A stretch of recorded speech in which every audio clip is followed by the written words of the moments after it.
खासदार सुप्रिया सुळे यांनी सरकारच्या 100 दिवसांच्या कार्यकाळावरून टीका केलेली आहे। 100 दिवसांमध्ये या सरकारने काही केलेले नाही असं सुळे यांनी म्हटलंय। तर अपेक्षेप्रमाणे सरकारचं काम नाही, राज्याची आर्थिक स्थिती ढासळली आहे असं सुप्रिया सुळे यांनी वक्तव्य केलंय।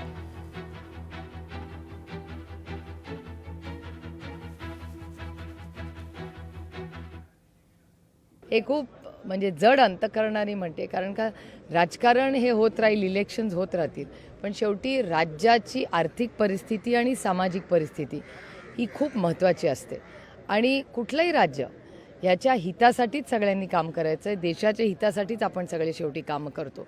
इलेक्शन्स होतील, एकामेकाचा विरोध जरूर करू, पण इलेक्शन झाल्यानंतर राज्याची आणि देशाची परिस्थिती ही चांगलीच असली पाहिजे, ह्याच्यासाठीच तर सगळे काम करतो।